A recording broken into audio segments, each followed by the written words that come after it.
next 12 months. So my goal is to have a preliminary report accomplished in the next 10 days. It'll have the basic information, some of the factual information that we've learned on scene. Within 9 to 12 months, I will have a factual report drafted, and then shortly thereafter, the NTSB board members will sign off on a probable cause. That's the process. Now, what I can ask of any witnesses who may have seen or heard the accident take place, if you go to witness@ntsb.gov, that's witness@ntsb.gov, and report what you saw and what you heard, it would be very beneficial. It would greatly assist in the investigation. So this is what we know. Yesterday, Tuesday, October 18th, 2022 at 07:09 a.m. local time, 7:09 a.m. here in Marietta, Ohio, about 3 miles northeast of Parkersburg, West Virginia Airport. That's Parkersburg, that's Papa Kilo Bravo, PKB, those are the airport identifiers. It's about 3 miles northeast, just over my right shoulder here.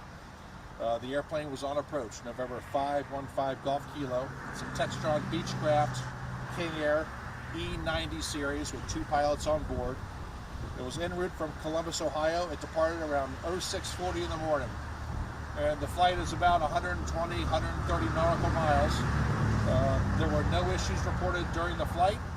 In fact, the airplane was cleared for approach to runway 21.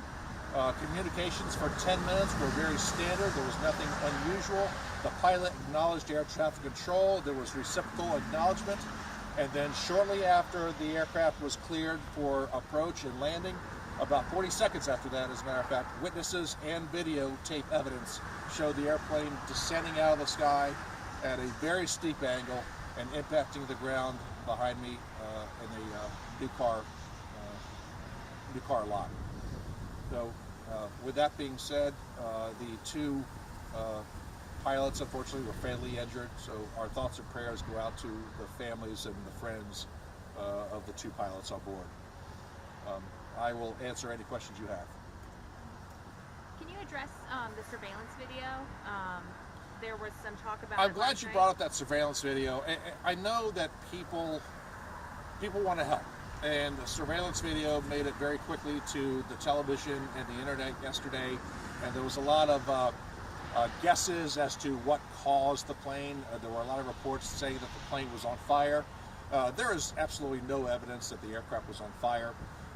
What I believe happened was the frame rates of the video combined with the fact that the airplane had its landing light on, its anti-collision lights on, and its rotating beacon on, which were very bright as it was coming out of the sky. That made it look like the airplane was on fire, but there's no evidence according to the video that the plane was on fire. But again, it's something we're still looking into. We're going to be on scene for the next day or two to try to determine that. But I just don't want people to jump to conclusions when one expert says the plane was on fire as it was coming to the ground. How important is it to get even more witness video that you might not have? Absolutely, it's very important, and even more so than video, I would love to hear it.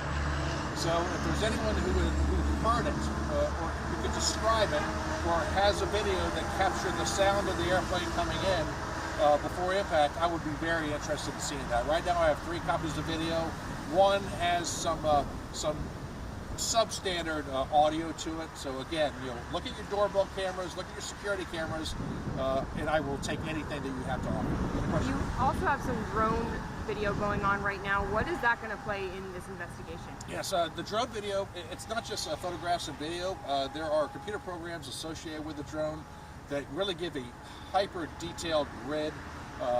And to be honest with you, I don't even know all the specifics of what the drone does. All I know is that the end product is very impressive, and it shows how the airplane hit, what direction it came from, headings, direction, and everything like that. So the drone expert is behind me, and he'll be here for the next hour doing the mapping of the video, in which case afterwards we will get back to doing the on-scene investigation. Do we know if there was a radio in this airplane or anything that they had communication with anybody? They had communication with air traffic control. They were with Indianapolis Center for the first part of the flight, and then Indy Center handed them off to Parkersburg Control Tower. Again, the communication was seamless. There were no issues, no cause for concern, and no distress signals were sent. There was very normal communications. Did you have a black box on board by chance? There's no black box per se on these airplanes. They're not required.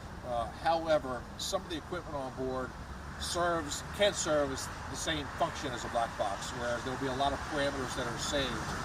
So I'm hopeful that I will be able to take some of the information on those boxes from the cockpit and take them back to headquarters and do an examination, and hopefully they survive the accident. What is the end game for your investigation? I mean, what do you hope to learn from the investigation? Ultimately, the end game is to determine the probable cause.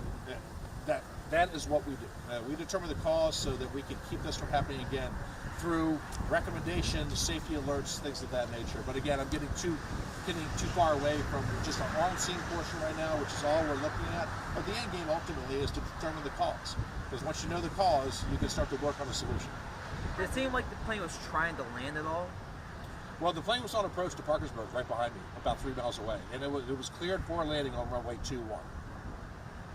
Have you managed to talk to the owner of the aircraft, if there were any recent repairs made or anything like that? I did. I made contact with the owner this morning.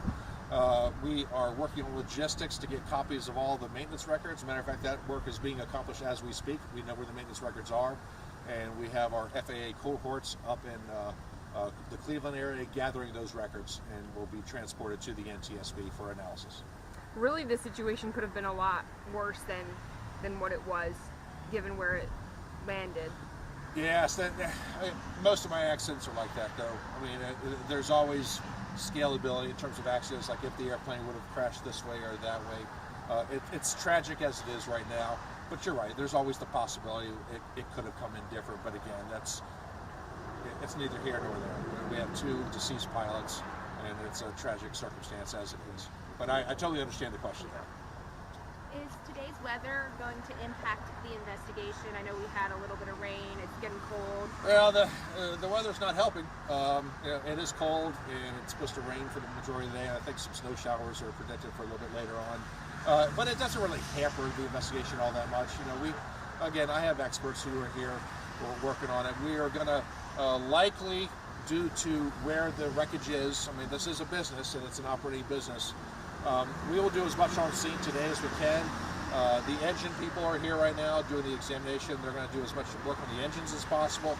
And then we will likely transport the entire wreckage down to a facility in Clayton, Delaware, to do a layout and do the examination under more controlled circumstances. So do we have a time frame of when the aircraft might be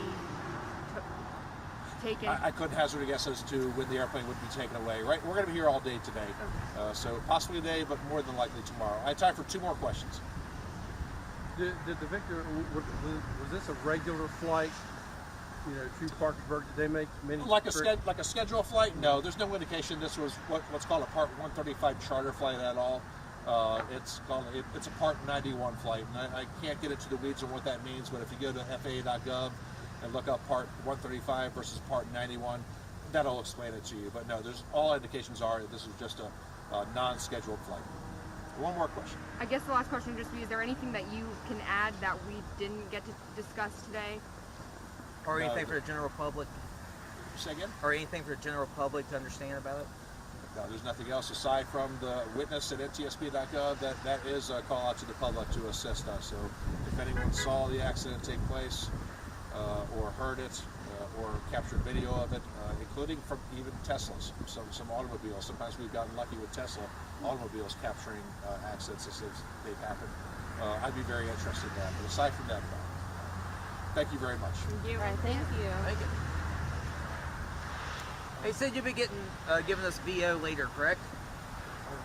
Your B-roll? Yeah, we can do your B-roll later. Okay. That's right. Right now, we're just too busy with the drone and everything. Is the drone still up? I don't see I it. think it's brought down. Right now, I ask for your patience. Okay, I'm fine. Just I'm let us just get some wondering.